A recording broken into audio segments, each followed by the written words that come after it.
നമസ്കാരം. ആരോഗ്യ വാർത്തകളിലേക്ക് സ്വാഗതം. ആദ്യം പ്രധാന വാർത്തകൾ.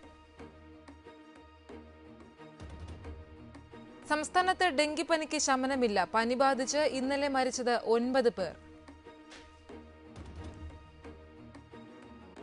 ഉറക്ക പ്രശ്നങ്ങൾ അൽഷൈമേഴ്സ് ലക്ഷണങ്ങളാകാമെന്ന് പഠനം. ക്ഷയരോഗ ചികിത്സയിൽ പുതിയ വഴിത്തിരിവ്. ക്ഷയരോഗത്തിന് ഫലപ്രദമായ മരുന്ന് കണ്ടെത്തുമെന്ന് ഗവേഷകർ.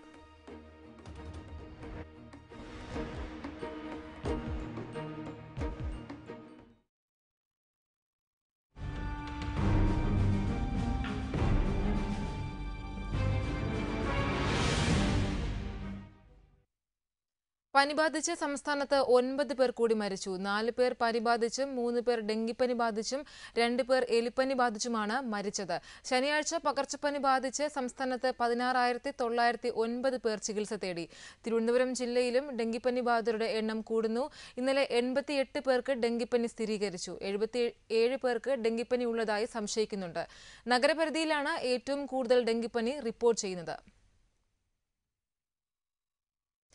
മറ്റ് രോഗമുള്ളവർക്ക് പനി വന്നാൽ എന്ന വിഷയത്തെക്കുറിച്ചാണ് ഇന്ന് ആരോഗ്യ വാർത്തകൾ ചർച്ച ചെയ്യുന്നത്. ചർച്ചയിൽ പങ്കെടുക്കുന്നത് തിരുവനന്തപുരം മെഡിക്കൽ കോളേജിലെ കമ്മ്യൂണിറ്റി മെഡിസിൻ വിഭാഗം അസോസിയേറ്റ് പ്രൊഫസർ TS അനീഷാണ്. ഡോക്ടർ, സ്വാഗതം ചർച്ചയിലേക്ക്. ഡോക്ടർ, ഈ നേരത്തെ എന്തെങ്കിലും രോഗമുള്ളവർക്ക് ഈ പകർച്ചപ്പനി ബാധിക്കാനുള്ള സാധ്യതയുണ്ടോ? അഥവാ ബാധിച്ചാൽ ഇത്തരത്തിൽ പനി ബാധിച്ചവർക്ക് മറ്റുള്ളവരെക്കാൾ അവശത കാണാനുള്ള സാധ്യത കൂടുതലാണോ?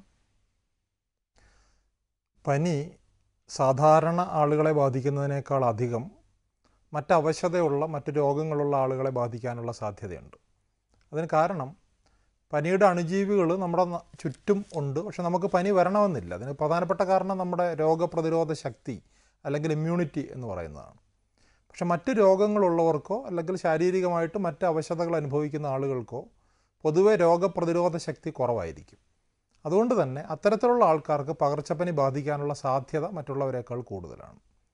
അതേസമയം പകർച്ചപ്പനി വന്നു കഴിഞ്ഞാലും ഇത്തരത്തിലുള്ളവർക്ക് പൊതുവെ അവർക്ക് രോഗപ്രതിരോധ ശക്തി കുറവാണ് എന്നുള്ളതുകൊണ്ടും ഈ രോഗത്തിനെ തടഞ്ഞു നിർത്താൻ അല്ലെങ്കിൽ അതിൻ്റെ കോംപ്ലിക്കേഷനിലേക്ക് പോകുന്നതിന്, അതിൻ്റെ സങ്കീർണതകളിലേക്ക് പോകുന്നതിനെ തടയാൻ അവരുടെ ശരീരത്തിന് കഴിയുന്നില്ല എന്നുള്ളതുകൊണ്ടും ശരീരം പൊതുവെ തന്നെ ബലക്കുറവുള്ളതാണ് എന്നുള്ളതുകൊണ്ടും അപകട സാധ്യതയും ഇത്തരത്തിലുള്ള ആളുകൾക്ക് കൂടുതലാണ്. പ്രധാനമായിട്ടും നമ്മൾ ശ്രദ്ധിക്കേണ്ടത് പ്രമേഹ രോഗം. അപ്പോൾ നമ്മുടെ നാട്ടിൽ വളരെ വ്യാപകമായിട്ട് കാണുന്ന ഒരു രോഗമാണ് പ്രമേഹം. പ്രമേഹബാധിതർക്ക് പനി വരാനുള്ള സാധ്യതയും കൂടുതലാണ്. വന്നു കഴിഞ്ഞാൽ അപകടങ്ങൾ സംഭവിക്കാനുള്ള സാധ്യതയും കുറച്ച് കൂടുതലാണ്. അതുപോലെ തന്നെ രക്താതിസമ്മർദ്ദം. ഇപ്പോൾ പനി വരുന്ന സമയത്ത് നമ്മുടെ രക്താതിസമ്മർദ്ദത്തിൽ, രക്തമർദ്ദത്തിൽ ഏറ്റക്കുറച്ചിലുകൾ ഉണ്ടാവുകയും ആരോഗ്യമുള്ള ഒരാൾക്ക് ഒരുപക്ഷെ അതിനെ നിയന്ത്രിക്കാൻ കഴിയും. പൊതുവെ രക്തസമ്മർദ്ദമുള്ള ആളുകൾക്ക് അത് മറ്റേതെങ്കിലും അപകടത്തിലേക്ക് എത്താനുള്ള സാധ്യതയുണ്ട്.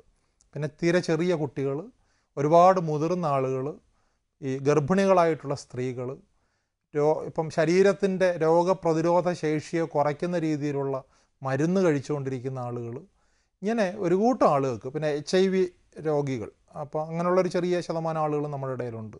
അവർക്ക് പൊതുവെ രോഗപ്രതിരോധ ശക്തി കുറവായിരിക്കും. അപ്പോൾ ഇത്തരത്തിലുള്ള ആളുകൾക്കൊക്കെ പനി വരുന്ന സമയത്ത് അവർക്ക് അപകടം സംഭവിക്കാനുള്ള സാധ്യത വളരെ കൂടുതലാണ്. അപ്പോൾ നേരത്തെ സൂചിപ്പിച്ചതുപോലെ ഇത്തരക്കാർക്ക് പനി വരാനുള്ള സാധ്യതയും കൂടുതലാണ്. ഡോക്ടർ, ഈ പ്രമേഹ രോഗികളിൽ ഈ പകർച്ചപ്പനി ബാധിച്ചു കഴിഞ്ഞാൽ അവരെന്താണ് കൂടുതലായി ശ്രദ്ധിക്കേണ്ടത്? നമ്മുടെ നാട്ടിൽ രോഗപ്രതിരോധ ശക്തി കുറയ്ക്കുന്ന ഏറ്റവും പ്രധാനപ്പെട്ട രോഗം പ്രമേഹമാണ്. അപ്പോൾ നേരത്തെ ഈ വാർത്തയിൽ തന്നെ TBയുടെ കാര്യം സൂചിപ്പിച്ചു. പ്രമേഹ രോഗബാധിതനാണ് TB വരുന്നതെങ്കിൽ, ഒന്ന്, പ്രമേഹ രോഗബാധിതർക്ക് TB വരാനുള്ള സാധ്യത കൂടുതലാണ്. 2, ഇത്തരത്തിലുള്ള ആളുകൾക്ക് ചികിത്സ ഫലിക്കുന്നതിൽ മറ്റുള്ളവരെക്കാൾ കുറച്ച് കാലദൈർഘ്യം ഉണ്ടാകുന്നതായിട്ട് കാണുന്നുണ്ട്. ഇതിന് പ്രധാനപ്പെട്ട കാരണം ഈ പ്രമേഹബാധ തന്നെ അവരുടെ രോഗപ്രതിരോധ ശക്തിയെ കുറയ്ക്കുന്നു എന്നുള്ളതാണ്. അപ്പോൾ പലപ്പോഴും എന്താ സംഭവിക്കുക എന്ന് വെച്ച് കഴിഞ്ഞാൽ, ഇപ്പോൾ നമ്മൾ പ്രമേഹ രോഗബാധ കണ്ടെത്തി നമ്മൾ മരുന്ന് കഴിച്ചുകൊണ്ടിരിക്കുന്ന ഒരാളാകാം. 2, നമുക്ക് പ്രമേഹ രോഗബാധ ഇതിനു മുമ്പ് കണ്ടെത്തിയിട്ടില്ല. അപ്പോൾ നമ്മൾ പനിയായിട്ട്, ഇപ്പോൾ എനിക്ക് പ്രമേഹ രോഗബാധ നേരത്തെ കണ്ടെത്തിയിട്ടില്ല എന്ന് വിചാരിക്കുക. അപ്പോൾ പനിയായിട്ട് ആശുപത്രിയിലെത്തുമ്പോൾ പെട്ടെന്ന് എൻ്റെ ഗ്ലൂക്കോസിനകത്ത് വലിയ വ്യത്യാസം വരികയും ഞാനൊരു പ്രമേഹ രോഗിയാണ് എന്ന് ഞാൻ തിരിച്ചറിയുകയും അതോടൊപ്പം ഞാൻ പനിയുടെ പിടിയിലാണ് എന്നറിയുകയും ചെയ്യുന്ന ഒരവസ്ഥയുണ്ട്. അപ്പോൾ അങ്ങനെയുള്ള ആളുകൾക്ക് പ്രമേഹത്തിനുള്ള ചികിത്സ അപ്പോഴും തുടങ്ങുകയും പനി മാറിയതിന് ശേഷവും രക്തത്തിലെ ഗ്ലൂക്കോസിൻ്റെ ലെവലിൽ വ്യത്യാസം വരുന്നില്ല, അല്ലെങ്കിൽ ആ പ്രമേഹ രോഗബാധ നീണ്ടു നിൽക്കുന്നു എന്നുണ്ടെങ്കിൽ അതിനുള്ള ചികിത്സ തുടരുകയും വേണം. പിന്നെ വേറൊരു പ്രധാനപ്പെട്ട പ്രശ്നം ഇതിനകത്ത് വരുന്നത്, ഇപ്പോൾ എനിക്ക് പ്രമേഹ രോഗബാധ ഇപ്പം തന്നെ ഉണ്ട്, ഞാൻ മരുന്ന് കഴിച്ചുകൊണ്ടിരിക്കുകയാണ്. ഇപ്പോൾ രക്തത്തിലെ ഗ്ലൂക്കോസിൻ്റെ അളവ് കുറയ്ക്കാൻ വേണ്ടിയിട്ടാണ് നമ്മൾ പ്രമേഹ രോഗബാധയിൽ മരുന്ന് കൊടുക്കുന്നത്. അപ്പോഴാണ് എനിക്ക് പനി വന്നത്. പനി വന്നപ്പോൾ പനി ഉണ്ടാക്കുന്ന അവശതകളുണ്ട്, അതോടൊപ്പം തന്നെ എനിക്ക് ആഹാരം കഴിക്കാനായിട്ട് കഴിയുന്നില്ല. അപ്പോൾ ആഹാരം കഴിക്കാതിരിക്കുന്ന ഒരു പ്രമേഹ രോഗി പ്രമേഹത്തിന് മരുന്ന് കൂടി കഴിച്ചാൽ ഒരുപക്ഷെ രക്തത്തിലെ ഷുഗർ വളരെയധികം കുറഞ്ഞു പോവുകയും നമ്മൾ അവശതയിലേക്ക് എത്തിപ്പെടുകയും ചെയ്യും എന്ന് വിചാരിച്ചിട്ട് പലപ്പോഴും പ്രമേഹ രോഗികൾ പ്രമേഹത്തിൻ്റെ മരുന്ന് ആ സമയത്ത് നിർത്തിവെക്കും. പക്ഷേ അത് വളരെ അപകടകരമാണ്. പലപ്പോഴും നമ്മൾ വിചാരിക്കുന്ന രീതിയിലല്ല നമ്മുടെ രക്തത്തിലെ ഗ്ലൂക്കോസിൻ്റെ അളവ് ബിഹേവ് ചെയ്യുന്നത്. പലപ്പോഴും നമ്മൾ കാര്യമായിട്ടുള്ള ആഹാരം കഴിച്ചിട്ടില്ല എന്നുണ്ടെങ്കിൽ പോലും നമ്മുടെ രക്തത്തിലെ ഗ്ലൂക്കോസ് ക്രമാതീതമായിട്ട് ഉയരുകയോ അല്ലെങ്കിൽ ക്രമാതീതമായിട്ട് താഴുകയോ ചെയ്യും. അപ്പോൾ അതുകൊണ്ട് തന്നെ പ്രമേഹ രോഗികൾ പനി വന്നു കഴിഞ്ഞാൽ ഒരു വിദഗ്ധനായിട്ടുള്ള ഡോക്ടറെ കണ്ട് പനി ചികിത്സിക്കുന്നതോടൊപ്പം പ്രമേഹബാധയിൽ എന്ത് വ്യത്യാസമാണ് വരുത്തേണ്ടത്, മരുന്നിൽ എന്ത് വ്യത്യാസമാണ് വരുത്തേണ്ടത്, ഡോസ് കൂട്ടുകയാണോ ചെയ്യേണ്ടത് അതോ കുറയ്ക്കുകയാണോ ചെയ്യേണ്ടത്. പലപ്പോഴും രോഗി കിടപ്പിലാണെന്നുണ്ടെങ്കിൽ ഉള്ളിൽ കഴിക്കുന്ന ഗുളികകൾക്ക് പകരം നമ്മൾ ഇൻസുലിൻ ഇഞ്ചക്ഷനിലേക്ക് മാറേണ്ടി വരും. ഇത്തരത്തിലുള്ള തീരുമാനങ്ങൾ സ്വയം എടുക്കാതെ ഒരു ഡോക്ടറുടെ ഉപദേശപ്രകാരം അതിൻ്റെ രക്തത്തിലെ പഞ്ചസാരയുടെ അളവൊക്കെ നിർണ്ണയിച്ച് എടുക്കുന്നതായിരിക്കും ശരിയായിട്ടുള്ളൊരു മാർഗം. ഓക്കെ ഡോക്ടർ, ഒരു ഗർഭിണിയായ ഒരു സ്ത്രീക്ക് പകർച്ചപ്പനി ബാധിച്ചാൽ ശരിക്കും എന്താണ് ശ്രദ്ധിക്കേണ്ടത്? വളരെയധികം പ്രധാനപ്പെട്ട ഒരു ഗ്രൂപ്പാണ് ഗർഭിണികളായിട്ടുള്ള സ്ത്രീകൾ. അതിന് പല മാനങ്ങളുണ്ട് ആ ഒരു ചോദ്യത്തിന്. ഒന്ന്, നമ്മുടെ നാട്ടിലിപ്പോൾ പടർന്നു പിടിക്കുന്ന പ്രധാനപ്പെട്ട പകർച്ചപ്പനി എന്ന് പറയുന്നതിൽ ഒന്ന് H1N1 ആണ്. പലപ്പോഴും കണക്കുകളിൽ വളരെ ചെറിയ കണക്കാണ് കാണുന്നതെങ്കിൽ പോലും വളരെ വ്യാപകമായിട്ട് H1N1 നമ്മുടെ നാട്ടിലുണ്ട്. പലപ്പോഴും നമുക്ക് ജലദോഷപ്പനി പോലെ വന്നു പോകുന്ന പനികൾ H1N1 ആയിരിക്കാം. അപ്പം മറ്റൊരർത്ഥത്തിൽ പൂർണ്ണ ആരോഗ്യവാനായിട്ടുള്ള ഒരാൾക്ക് H1N1 വന്നു കഴിഞ്ഞാൽ അയാൾ ഒരു വലിയ ചികിത്സ തേടുകയോ H1N1 ആണെന്ന് കണ്ടെത്തുകയോ ഒന്നും ചെയ്യണമെന്നില്ല. ഒരു പനി വന്നു, അതിനോടൊപ്പം തന്നെ ജലദോഷത്തിൻ്റെ ലക്ഷണങ്ങളും ഉണ്ടായിരുന്നു, കുറച്ച് ദിവസം കഴിഞ്ഞപ്പോൾ തനിയങ്ങ് മാറിപ്പോയി എന്നേ തോന്നുള്ളൂ. പക്ഷേ ഇത് ഗർഭിണിയായിട്ടുള്ള സ്ത്രീക്കാണ് അത് പിടിപെടുന്നതെങ്കിൽ ചിലപ്പോൾ അത് അമ്മയ്ക്കും കുഞ്ഞിനും മാരകമായേക്കാം. അപ്പം ലോകമെമ്പാടുമുള്ള കണക്കുകൾ കാണിക്കുന്നത് ഇത്തവണ പിടിപെട്ടുകൊണ്ടിരിക്കുന്ന H1N1 എന്ന് പറയുന്ന പനി ഗർഭിണികളായിട്ടുള്ള സ്ത്രീകൾക്ക് കുറച്ച് മാരകമാണ്. അപ്പോൾ അതുകൊണ്ട് തന്നെ ഗർഭിണിയായിട്ടുള്ള സ്ത്രീക്കാണ് ശക്തമായ പനിയോടൊപ്പം ജലദോഷത്തിൻ്റെ ലക്ഷണങ്ങൾ വരുന്നതെങ്കിൽ H1N1ൻ്റെ മരുന്ന് ടെസ്റ്റിൻ്റെ റിസൾട്ടിന് വേണ്ടി കാത്തു നിൽക്കാതെ തന്നെ കൊടുക്കണം എന്നുള്ളതാണ് സർക്കാരിൻ്റെ ഭാഗത്തു നിന്നുള്ള ഒരു നിർദ്ദേശം. അത് ഒരു കാര്യം. രണ്ട്, ഒട്ടനവധി കൊതുകുജന്യ രോഗങ്ങൾ ഇത്തവണ പടർന്നുകൊണ്ടിരിക്കുന്നുണ്ട്. നമുക്കറിയില്ല ഏതൊക്കെ രോഗങ്ങളാണ് വന്നുകൊണ്ടിരിക്കുന്നതെന്ന്. അതിലേറ്റവും പ്രധാനപ്പെട്ട ഒരു രോഗം ഈയിടയ്ക്ക് ബ്രസീലിലൊക്കെ കണ്ടെത്തുകയും ഇന്ത്യയിൽ അടുത്ത കാലത്തായിട്ട് കണ്ടെത്തുകയും ഏത് സമയവും നമ്മുടെ നാട്ടിൽ എത്തിച്ചേരാൻ സാധ്യതയുള്ളതുമായിട്ടുള്ള സിക്ക വൈറസ് എന്ന് പറയുന്ന രോഗമാണ്. അത് പലപ്പോഴും എന്താ സംഭവിക്കുകയെന്ന് വെച്ച് കഴിഞ്ഞാൽ, അത് ബാധിച്ചു കഴിഞ്ഞാൽ ഗർഭസ്ഥ ശിശുവിൻ്റെ തലച്ചോറിൻ്റെ വലിപ്പം കുറയുകയും തലയുടെ വലിപ്പം കുറവുള്ള കുട്ടികൾ, അപ്പോൾ ഫിസിയോളജിക്കലി കാണുമ്പോഴുള്ള വലിപ്പക്കുറവ് മാത്രമല്ല ബുദ്ധിമാന്ദ്യമുള്ള കുട്ടികൾ പ്രസവിക്കപ്പെടാനുള്ളൊരു സാധ്യതയുണ്ട്. അപ്പോൾ അതുകൊണ്ട് തന്നെ ഗർഭിണിയായിട്ടുള്ള സ്ത്രീ, നമുക്കറിയില്ല ഏതൊക്കെ പനികളാണ് ഇപ്പോൾ പടർന്നു പിടിച്ചുകൊണ്ടിരിക്കുന്നതെന്ന്. അതുകൊണ്ട് തന്നെ ഗർഭിണികളായിട്ടുള്ള സ്ത്രീകൾ ഈ സമയം വളരെയധികം ശ്രദ്ധിക്കണം. കഴിയുന്നതും കൊതുകിൻ്റെ കടിയേൽക്കാൻ സാധ്യതയുള്ള സാഹചര്യങ്ങൾ ഒഴിവാക്കുക. അവരോടൊപ്പമുള്ള മറ്റുള്ള ആളുകൾ അവരുടെ മുറിയിലോ അല്ലെങ്കിൽ അവരിയ്ക്കുന്ന സ്ഥലങ്ങളിലോ കൊതുക് വരുന്ന സാഹചര്യം ഇല്ലാതാക്കാൻ വേണ്ടി, അതിനകത്ത് പരിസര ശുചിത്വവും കൊതുകിനെതിരെയുള്ള വീട്ടിനകത്ത് നമ്മൾ ഉപയോഗിക്കുന്ന മാർഗ്ഗങ്ങളും എല്ലാം പെടും. അത് വളരെ പ്രധാനമായിട്ടും ചെയ്യേണ്ട ഒരു കാര്യമാണ്. മൂന്നാമത്തെ ഒരു കാര്യം, ഈ ഗർഭിണിയായിട്ടുള്ള സ്ത്രീക്ക് ഡെങ്കിപ്പനി വന്നാൽ ഗർഭസ്ഥ ശിശുവിലേക്കും ഈ ഡെങ്കിപ്പനിയുടെ ആൻറ്റിബോഡി എത്തുകയും കുഞ്ഞിന് ജനിച്ചതിന് ശേഷം വരുന്ന ഡെങ്കിപ്പനി പലപ്പോഴും മാരകമായേക്കും എന്നുള്ള ഒരു ചിന്ത അല്ലെങ്കിൽ അങ്ങനെ ഒരു ഹൈപ്പോത്തസിസ് ഇപ്പോൾ ഉണ്ട്. അതായത് നമുക്കറിയാം, ഒരു തവണ ഡെങ്കിപ്പനി വന്ന ആൾക്ക് രണ്ടാമത് ഒരു തവണ കൂടി ഡെങ്കിപ്പനി വരുമ്പോഴാണ് പലപ്പോഴും ഡെങ്കിപ്പനി മാരകമാവുന്നത്. പക്ഷേ അത് വളരെ ചെറിയ കുട്ടിക്ക് വേണമെങ്കിൽ സംഭവിക്കാം. കാരണം ആ കുട്ടിക്ക് ഒരു തവണ നേരത്തെ ഡെങ്കിപ്പനി വരണമെന്നില്ല, അമ്മയ്ക്ക് വന്നാലും മതി. അപ്പോൾ അമ്മ ഗർഭിണിയായിരുന്ന സമയത്ത് അമ്മയ്ക്ക് ഡെങ്കിപ്പനി വന്നു കഴിഞ്ഞാൽ ജനിക്കുന്ന കുട്ടിക്ക് വളരെ ചെറിയ പ്രായത്തിൽ, ഇപ്പോൾ 1 വയസ്സിന് മുമ്പ് തന്നെ തീവ്രമായിട്ടുള്ള അളവിലുള്ള അല്ലെങ്കിൽ മാരകമായിട്ടുള്ള ഡെങ്കിപ്പനി വരാനുള്ള സാധ്യതയുണ്ട്. അതുകൊണ്ട് തന്നെ ഇപ്പോൾ ഗർഭിണികളായിട്ടുള്ള സ്ത്രീകളെ വളരെയധികം വീട്ടുകാരും നാട്ടുകാരും അവർ സ്വയവും വളരെയധികം ശ്രദ്ധിക്കേണ്ട ഒരു സമയമാണ്. പേടിക്കാൻ വേണ്ടിയിട്ടല്ല, ശ്രദ്ധിക്കുക എന്നുള്ളതാണ് ഏറ്റവും പ്രധാനപ്പെട്ട കാര്യം. ഡോക്ടർ, ഇപ്പോഴത്തെ ഒരു കാലഘട്ടം എന്ന് പറഞ്ഞാൽ പനിയുടെ ഒരു കാലമാണ്. ശരിക്കും തീരെ ചെറിയ കുട്ടികൾ വരെ പനി ബാധിച്ച് മരിക്കുന്ന ഒരു സീസണാണ് ഇപ്പോൾ. അപ്പോൾ ഈ തീരെ ചെറിയ കുട്ടികൾക്ക് പനി ബാധിച്ചു കഴിഞ്ഞാൽ അവർക്ക് എന്താണ് കൂടുതലായി ശ്രദ്ധിക്കേണ്ടത്? അതായത് പനിബാധ നമ്മൾ നേരത്തെ സൂചിപ്പിച്ചതുപോലെ ചെറിയ കുട്ടികൾക്ക്, ഗർഭിണികൾക്ക്, നല്ല പ്രായമായിട്ടുള്ള ആളുകൾക്ക്, അല്ലെങ്കിൽ ഗുരുതരമായിട്ടുള്ള എന്തെങ്കിലും രോഗം ബാധിച്ച ആളുകൾ, ഇപ്പോൾ പാലിയേറ്റീവ് കെയർ ഒക്കെ എടുത്തുകൊണ്ടിരിക്കുന്ന ആളുകളൊക്കെ ഒരുപക്ഷെ സമൂഹത്തിലുണ്ടാകും. അവർക്കൊക്കെയാണ് ഉണ്ടാകുന്നതെങ്കിൽ നമ്മൾ കാലതാമസമില്ലാതെ, ബാക്കിയുള്ളവരുടെ പനിയൊക്കെയാണെങ്കിൽ നമുക്ക് വീട്ടിൽ 1-2 ദിവസം സാധാരണ മരുന്നുകൾ ഉപയോഗിച്ച് ചികിത്സിക്കാം, മറ്റ് അപകട സൂചക ഘടകങ്ങളൊന്നും ഇല്ലെങ്കിൽ.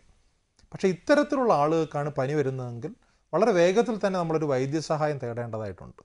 അതിൽ ഏറ്റവും പ്രധാനപ്പെട്ട ഒരു കൂട്ടം ആൾക്കാരാണ് ഇപ്പോൾ സൂചിപ്പിച്ച കുട്ടികൾ. കാരണം കുട്ടികളിൽ മറ്റുള്ളവരിലെ പോലെ ആകണമെന്നില്ല ലക്ഷണങ്ങൾ. അതുകൊണ്ട് തന്നെ അതുമാത്രമല്ല, കുട്ടികൾക്ക് പലപ്പോഴും രോഗപ്രതിരോധ ശക്തി കുറവായിരിക്കും. ഒരു തവണ രോഗം ബാധിച്ചു കഴിഞ്ഞാൽ ഉണ്ടാകുന്ന പ്രത്യേകമായിട്ടുള്ള രോഗപ്രതിരോധ ശക്തി കുട്ടികൾക്കുണ്ടാവില്ല. കാരണം കുട്ടികൾ ഈ ലോകത്തേക്ക് വന്നിട്ട് വളരെ കുറച്ച് കാലമേ ആയിട്ടുള്ളൂ.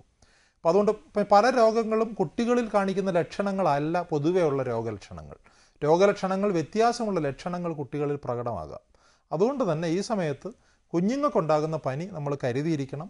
അതിനുടൻ തന്നെ നമ്മൾ വൈദ്യസഹായം തേടണം. പിന്നെ കുട്ടികളുടെ കാര്യത്തിൽ പറയാനുള്ള ഏറ്റവും പ്രധാനപ്പെട്ട ഒരു കാര്യം, പലപ്പോഴും മരുന്നുകൾ, പനി കുറയ്ക്കാൻ വേണ്ടിയിട്ട് നമ്മൾ കൊടുക്കുന്ന മരുന്നുകൾ കുട്ടിയിൽ അത്രത്തോളം ഫലിക്കണമെന്നില്ല. കാരണം ഈ മരുന്ന് നമ്മുടെ ശരീരത്തിൽ ഏതെങ്കിലും ഭാഗത്തായിരിക്കും. ഇപ്പോൾ പാരസെറ്റാമോൾ എന്ന് പറഞ്ഞ് നമ്മൾ പനിക്ക് ഏറ്റവും കൂടുതലായിട്ട് നൽകുന്ന മരുന്ന് നമ്മുടെ തലച്ചോറിൻ്റെ ഒരു പ്രത്യേക സ്ഥലത്താണ് പ്രവർത്തിക്കുന്നത്, എന്നിട്ടാണ് പനി കുറയ്ക്കുന്നത്. പക്ഷെ ഒരു കൊച്ചുകുട്ടിയെ സംബന്ധിച്ചിടത്തോളം തലച്ചോറിൻ്റെ ആ ഭാഗം അത്ര പ്രവർത്തനക്ഷമമായിരിക്കില്ല. അപ്പോൾ അതുകൊണ്ട് തന്നെ പാരസെറ്റാമോൾ മരുന്ന് മുതിർന്നവരിൽ പനി കുറയ്ക്കുന്ന അത്ര വേഗത്തിൽ കുട്ടിക്ക് പനി കുറയ്ക്കാനുള്ള സാധ്യതയില്ല. അപ്പോൾ അതുകൊണ്ട് തന്നെ കുട്ടിയെ സംബന്ധിച്ചിടത്തോളം പാരസെറ്റാമോളിനേക്കാളും പ്രധാനം നമ്മുടെ കുട്ടിയുടെ ശരീരം നന്നായിട്ട് കുറച്ച് തുണി, അത് തീരെ പച്ചവെള്ളം, തണുത്ത വെള്ളം ആകണമെന്നില്ല, ചെറിയ ചൂടുള്ള വെള്ളമാണെങ്കിലും ഒരു തുണി വെള്ളത്തിൽ മുക്കി പിഴിഞ്ഞ് തുടച്ചു കൊടുക്കുന്നത് പാരസെറ്റാമോൾ കൊടുക്കുന്നതിനേക്കാൾ ഗുണം ചെയ്യും. പലപ്പോഴും വേറൊരു കാര്യം, പലപ്പോഴും നമ്മൾ കുട്ടികൾക്ക് ഡ്രിപ്പ് ഇടുമ്പോൾ മുതിർന്നവർക്ക് ഡ്രിപ്പ് ഇടുന്നത് പോലെയല്ല.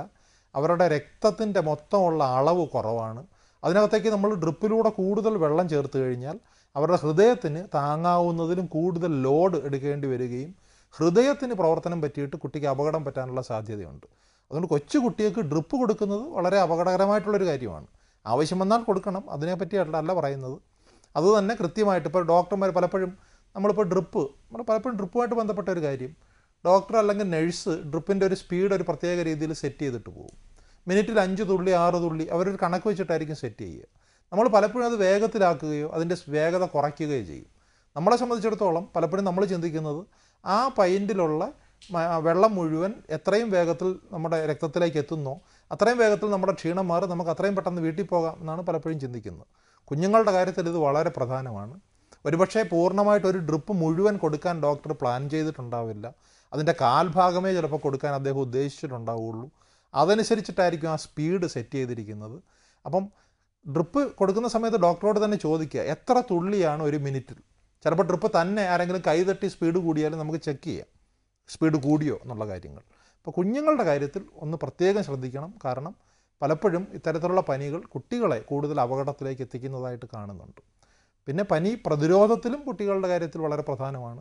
കാരണം കുട്ടികൾ വെളിയിൽ പോവുകയും കളിക്കുകയും അല്ലെങ്കിൽ സ്കൂളിൽ പോവുകയൊക്കെ ചെയ്യുന്ന സമയത്താണ് ഈ പനി ബാധിക്കാൻ സാധ്യതയുള്ള കൊതുകുകൾ കൂടുതലായിട്ട് നമ്മുടെ കുഞ്ഞുങ്ങളെ കടിക്കുന്നത് എന്നുള്ളതുകൊണ്ട് കുട്ടികളെ നന്നായിട്ട് വസ്ത്രം ധരിപ്പിച്ച്, പാൻറ്റ് പോലുള്ള വസ്ത്രം, അത് പെൺകുട്ടികളാണെങ്കിൽ പോലും ശരീരം മുഴുവൻ മൂടുന്ന തരത്തിലുള്ള വസ്ത്രം ധരിപ്പിക്കുക. വൈകുന്നേരം കളിക്കാൻ പോകുന്ന സ്ഥലത്ത് കൊതുക് ഉള്ള സാഹചര്യങ്ങളൊന്നും ഇല്ല എന്നുള്ള കാര്യം ഉറപ്പാക്കുക. നമ്മുടെ വീട്ടിൽ കൊതുക് വന്ന് കുട്ടിയെ കടിക്കുന്ന സാഹചര്യം കഴിയുന്നത്ര കുറയ്ക്കുക. ഇങ്ങനെയുള്ള ഒട്ടേറെ കാര്യങ്ങൾ നമ്മുടെ കുഞ്ഞുങ്ങളുടെ കാര്യത്തിൽ ചെയ്യേണ്ടതായിട്ടുണ്ട്. ഡോക്ടർ, സംസ്ഥാനത്ത് ശരിക്കും ഇന്നലെ പനി ബാധിച്ച് മരിച്ചത് 9 പേരാണ്. ശരിക്കും പനി ഒരു മരണകാരിയാകുന്നത് എന്തുകൊണ്ടാണ്? പനി പലപ്പോഴും നമ്മൾ പറയാറുള്ള ഒരു കാര്യം, പനി ഒരു രോഗമല്ല, അതൊരു രോഗലക്ഷണമാണ് എന്നാണ്. അത് ശരിയുമാണ്. പക്ഷേ പനി ഉണ്ടാക്കുന്ന വൈറസുകൾ, ആ വൈറസിൻ്റെ രീതി അനുസരിച്ച് ചില വൈറസുകൾ കൂടുതലും ചില വൈറസുകൾ കുറവും നമ്മുടെ ആന്തരിക അവയവങ്ങളെ ബാധിക്കാനുള്ള സാധ്യതയുണ്ട്. പലപ്പോഴും വൈറസ് മാത്രം ആവണമെന്നില്ല, ബാക്ടീരിയ നമ്മുടെ ആന്തരിക അവയവങ്ങളെ ബാധിക്കാം. അപ്പോൾ പനി അപകടകാരണമാകുന്നത് എപ്പോഴാണെന്ന് വെച്ച് കഴിഞ്ഞാൽ അതെപ്പോഴാണോ അതുണ്ടാക്കുന്ന ബാക്ടീരിയ അല്ലെങ്കിൽ വൈറസ് നമ്മുടെ ആന്തരിക അവയവങ്ങളെ ബാധിക്കുന്നത്, അപ്പോഴാണ് പനി അപകടകാരിയായിട്ട് മാറുന്നത്. ഏറ്റവും പ്രധാനമായിട്ട് അതാണ് സംഭവിക്കുന്നത്. അപ്പോൾ പനി ഏറ്റവും കൂടുതലായിട്ട് ബാധിക്കാൻ സാധ്യതയുള്ള ഒരു അവയവം, അല്ലെങ്കിൽ പനി ഉണ്ടാക്കുന്ന രോഗാണുക്കൾ ഏറ്റവും കൂടുതൽ ബാധിക്കാൻ സാധ്യതയുള്ള ഒരു അവയവം നമ്മുടെ കരളാണ്. കരളിനെ ഒരു അണുജീവി ബാധിച്ചാൽ ഏറ്റവും പ്രധാനമായിട്ടുണ്ടാകാൻ സാധ്യതയുള്ള രോഗലക്ഷണം മഞ്ഞപ്പിത്തമാണ്. അതുപോലെ വേറൊരു അവയവമാണ് പ്രധാനമായിട്ട് നമ്മുടെ കിഡ്നി അല്ലെങ്കിൽ വൃക്ക. വൃക്കയെ ഒരു രോഗാണു ബാധിച്ചാൽ കൂടുതലായിട്ടുണ്ടാകാവുന്ന ലക്ഷണം മൂത്രക്കുറവ് അല്ലെങ്കിൽ മൂത്രമില്ലായ്മ, ഇതാണ് പ്രധാനമായിട്ടുണ്ടാകുന്ന ലക്ഷണം. വേറൊന്ന് തലച്ചോറാണ്. തലച്ചോറിനെ ബാധിച്ചു കഴിഞ്ഞാൽ നമ്മൾ പിച്ചും പേയും പറയുക ആയിരിക്കും പ്രധാനമായിട്ട് പെട്ടെന്നുണ്ടാകുന്ന ലക്ഷണം. ഹൃദയത്തെ ബാധിച്ചു കഴിഞ്ഞാൽ ഹൃദയമിടിപ്പ് ഒരു പരിധിയിലധികം കൂടുന്നു എന്നുള്ളതായിരിക്കും പ്രധാനമായിട്ടുണ്ടാകുന്ന ലക്ഷണം. അപ്പം അല്ലെങ്കിൽ നമ്മുടെ രക്തചംക്രമണ വ്യൂഹത്തെ ബാധിച്ചു കഴിഞ്ഞാൽ ശരീരത്തിൽ ബ്ലീഡിങ്, അതിപ്പോൾ വായിലൂടെയോ അല്ലെങ്കിൽ മൂക്കിലൂടെയോ ചിലപ്പം പല്ലിനിടയിലൂടെയോ വരുന്ന ബ്ലീഡിങ് മാത്രമല്ല, മലം കറുത്ത നിറത്തിൽ പോകുന്നത് പോലും ഒരുതരം ഇൻറ്റേർണൽ ബ്ലീഡിങ്ങിൻ്റെ, ഉള്ളിലുണ്ടാകുന്ന ബ്ലീഡിങ്ങിൻ്റെ ലക്ഷണമാണ്. ഇതൊക്കെയാണ് പലപ്പോഴും മരണത്തിലേക്ക് നയിക്കുക. പക്ഷേ മറ്റ് അവശതയുള്ള ഒരാളെ സംബന്ധിച്ചിടത്തോളം പനി ഉണ്ടാക്കുന്ന അവശതകൾ മറ്റ് രോഗങ്ങൾ കാരണമുള്ള മരണത്തിന് ആക്കം കൂട്ടും. ഉദാഹരണത്തിന് ഹൃദയത്തിൻ്റെ പ്രവർത്തനം വളരെ താറുമാറിലായിട്ടിരിക്കുന്ന ഒരാളെ സംബന്ധിച്ചിടത്തോളം പനി ഉണ്ടായിക്കഴിഞ്ഞാൽ പനി കാരണം ഉണ്ടാകുന്ന ആ വീക്ക്നെസ് അല്ലെങ്കിൽ ആ ഒരു ബലക്ഷയം ഹൃദയത്തിനെ ബാധിക്കുകയും മരണത്തിലേക്ക് വരികയും ചെയ്യും. അപ്പോൾ ഒരുപാട് ആളുകൾക്ക് ഇപ്പം മരണം എന്നിപ്പം നമ്മളിപ്പോൾ 9 പേർ മരിച്ചു എന്ന് പറയുമ്പോൾ ഒരുപാട് ആളുകൾക്ക് പനി വരുമ്പോഴാണ് മരണം സംഭവിക്കുന്നത്. ഇപ്പോൾ സർക്കാരിൻ്റെ ഇപ്പോൾ ഒരു ലക്ഷക്കണക്കിന് ആളുകൾക്ക് പനി വരുമ്പോഴായിരിക്കും 10 പേര് മരിക്കുക. അതിൻ്റെ അർത്ഥം 10 പേര് മരിക്കണം എന്നല്ല. പക്ഷേ നമ്മളുടെ ഒരു സാധ്യത നോക്കുമ്പോൾ പനി വന്നിട്ട് ഒരു മരണമൊക്കെ സംഭവിക്കാനുള്ള സാധ്യത ഒരു പക്ഷേ 10,000 അല്ലെങ്കിൽ ലക്ഷക്കണക്കിനൊന്നോ ഒക്കെ ഉള്ളൂ. പക്ഷെ എങ്കിൽ പോലും നമ്മുടെ നാട്ടിൽ പനി ബാധിച്ചാരും മരിക്കാൻ പാടില്ല. അതിനുവേണ്ടിയുള്ള പ്രവർത്തനങ്ങൾ നമ്മൾ ചെയ്യേണ്ടതായിട്ടുണ്ട്. പക്ഷേ നമ്മളൊരു പനി ബാധിച്ചു എന്ന് വിചാരിച്ച് നമ്മൾ മരിച്ചു പോകും എന്ന് പേടിക്കേണ്ട കാര്യമില്ല. കാരണം അത് വളരെ അപൂർവമായിട്ട് മാത്രം സംഭവിക്കുന്ന കാര്യമാണ്. ഇപ്പം മരണം കൂടുന്നതിന് കാരണം അത്രയും ആളുകൾക്ക് പനിയുണ്ട് എന്നുള്ളതുകൊണ്ടാണ്. അപ്പോൾ ഈ പ്രവർത്തനങ്ങൾ നമ്മൾ തുടരണം, മരണം നമ്മൾ തടയണം, വളരെ പ്രധാനപ്പെട്ട കാര്യമാണ്. പക്ഷെ അതിനോടൊപ്പം തന്നെ നമ്മൾ ഭയപ്പെട്ട് കഴിഞ്ഞാൽ നമ്മുടെ പ്രവർത്തനങ്ങളുടെ ആ ഗുണനിലവാരം കുറയുകയായിരിക്കും ചെയ്യുക, കൂടുകയായിരിക്കില്ല. ഓക്കെ ഡോക്ടർ, ഇപ്പോൾ പനി ബാധിച്ചു കഴിഞ്ഞാൽ ഈ സ്വയം ചികിത്സ തേടുന്നവരാണ് കൂടുതൽ. അപ്പോൾ ഇത് എത്രത്തോളം അപകടകരമാണ്? സ്വയം ചികിത്സ പൊതുവെ അപകടകരമാണ്.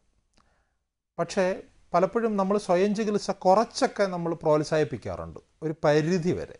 അതിന് കാരണം ഒരു വലിയ പകർച്ചപ്പനി സംസ്ഥാനം ഒട്ടാകെ വരുമ്പോൾ പനിബാധിതരായിട്ടുള്ള എല്ലാ ആളുകളെയും കൂടെ താങ്ങാനായിട്ട് നമ്മുടെ ആശുപത്രികൾക്കോ ഡോക്ടർമാർക്കോ ഒരുപക്ഷെ കഴിയില്ല.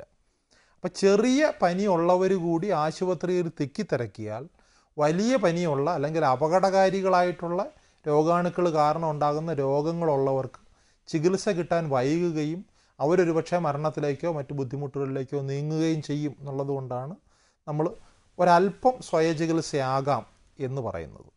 പക്ഷേ സ്വയചികിത്സ എന്ന് പറയുന്നത് ചികിത്സ ഡോക്ടർമാർ ഏറ്റവും പ്രധാനമായിട്ട് സ്വയചികിത്സയിൽ പനിയുടെ കാര്യത്തിൽ ശ്രദ്ധിക്കേണ്ട കാര്യം, ഒന്ന്, പാരസെറ്റമോളിനപ്പുറം ഒരു മരുന്ന് ഉപയോഗിക്കാനായിട്ട് പാടില്ല. പലപ്പോഴും നമ്മൾ മെഡിക്കൽ സ്റ്റോറിൽ പോയി വാങ്ങുമ്പോൾ പാരസെറ്റമോൾ ആയിരിക്കില്ല തരുന്നത്. പനി വളരെ വേഗത്തിൽ കുറയ്ക്കാൻ പറ്റുന്ന മറ്റേതെങ്കിലും മരുന്നുകൾ തരികയും അത് നമ്മളെ കൂടുതൽ അപകടത്തിലേക്ക് എത്തിക്കുകയും ചെയ്യും. പാരസെറ്റമോൾ എന്ന് പറയുന്ന മരുന്നാണ് നമുക്ക് വീട്ടിൽ വച്ചിരുന്ന് ഉപയോഗിക്കാവുന്ന ഒരു മരുന്ന്. അത് തന്നെ പനിയുടെ കാര്യത്തിൽ ഏതെങ്കിലും അപകട സാധ്യതാ ഘടകങ്ങളുണ്ടെങ്കിൽ, ഞാൻ നേരത്തെ കുറച്ച് സൂചിപ്പിച്ചു, മഞ്ഞപ്പിത്തം, മൂത്രക്കുറവ്, ശരീരത്തിൽ എവിടെയെങ്കിലും ചുവന്ന തടിച്ച പാടുകളുണ്ടാവുക, ഹൃദയമിടിപ്പ് വളരെയധികം കൂടുക, പിച്ചും പേയും പറയുക, ഇങ്ങനെ അല്ലെങ്കിൽ മലം കറുത്ത നിറത്തിൽ പോവുക, അതിയായ ക്ഷീണം അനുഭവപ്പെടുക, ഒരു 2-3 ദിവസത്തിൽ കൂടുതൽ പനി നീണ്ടു നിൽക്കുക, ഈ കാര്യങ്ങളെല്ലാം അപകട സൂചകങ്ങളാണ്. ഇത് ഒന്നും ഇല്ലാത്ത ഒരു പനിയാണെന്നുണ്ടെങ്കിൽ ഒരു പക്ഷേ പാരസെറ്റമോളോ അല്ലാന്നുണ്ടെങ്കിൽ നമ്മുടെ വീട്ടിലുള്ള തുളസിയില കഷായമോ കാപ്പിയോ അങ്ങനെ എന്തെങ്കിലുമൊക്കെ കഴിച്ച് ആരോഗ്യമുള്ള ഒരാളെ സംബന്ധിച്ചിടത്തോളം വീട്ടിലിരിക്കാം. ഒരിക്കലും മെഡിക്കൽ സ്റ്റോറിൽ പോയി നമ്മൾ അങ്ങോട്ട് പറയാതെ പനിയുടെ മരുന്ന് തരാൻ അങ്ങനെ പറഞ്ഞ് മരുന്ന് വാങ്ങിച്ച് സ്വയം ചികിത്സ തേടരുത് എന്നുള്ളതാണ് പ്രധാനപ്പെട്ട ഒരു കാര്യം. ഓക്കെ ഡോക്ടർ, മറ്റ് രോഗമുള്ളവർക്ക് പനി വന്നാൽ എന്ന വിഷയത്തെക്കുറിച്ചാണ് ആരോഗ്യ വാർത്തകൾ ഇന്ന് ചർച്ച ചെയ്തത്. ചർച്ചയിൽ പങ്കെടുത്തത് തിരുവനന്തപുരം മെഡിക്കൽ കോളേജിലെ കമ്മ്യൂണിറ്റി മെഡിസിൻ വിഭാഗം അസോസിയേറ്റ് പ്രൊഫസർ ഡോക്ടർ TS അനീഷാണ്. ഡോക്ടർ വളരെയധികം നന്ദി ചർച്ചയിൽ പങ്കെടുത്തതിന്. ഇടവേള.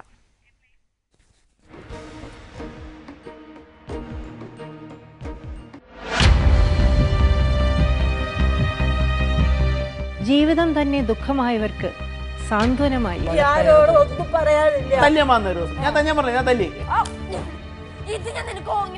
ജീവിതം ചോദ്യചിഹ്നമായവർക്ക് ഉത്തരമായി, ജീവിതം വഴിമുട്ടിയവർക്ക് വഴികാട്ടിയായും ആശ്രയവുമായി. കഥയല്ലത് ജീവിതം. 1500 എപ്പിസോഡുകൾ പിന്നിട്ടു. 7 വർഷമായി ജൈത്രയാത്ര തുടരുന്നു. തിങ്കൾ മുതൽ വെള്ളി വരെ രാത്രി 9:30.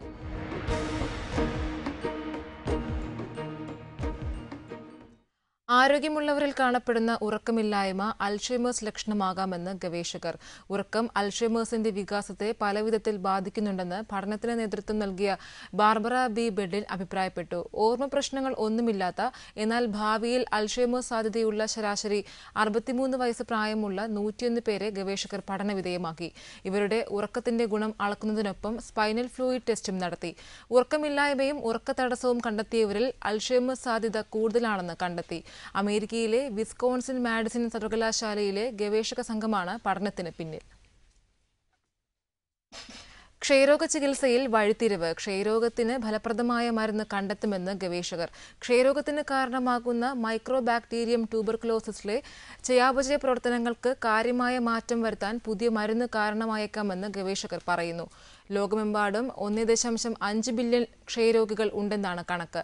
പ്രതിവർഷം 1 മില്യൺ ആളുകൾ ക്ഷയരോഗം കാരണം മരിക്കുന്നുണ്ടെന്നും കണക്കുകൾ വ്യക്തമാക്കുന്നു.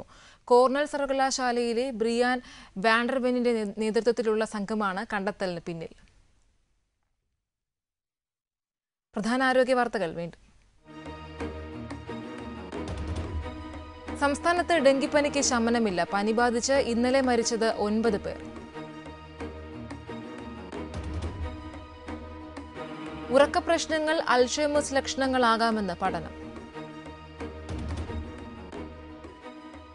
ക്ഷയരോഗ ചികിത്സയിൽ പുതിയ വഴിത്തിരിവ്. ക്ഷയരോഗത്തിന് ഫലപ്രദമായ മരുന്ന് കണ്ടെത്തുമെന്ന് ഗവേഷകർ. ആരോഗ്യവാർത്തകൾ നിങ്ങൾക്ക് വെബ്സൈറ്റിൽ ലഭ്യമാണ്. amritatv.com/health സന്ദർശിക്കുക. യൂട്യൂബിൽ കാണാൻ youtube.com/amritatv സന്ദർശിക്കുക.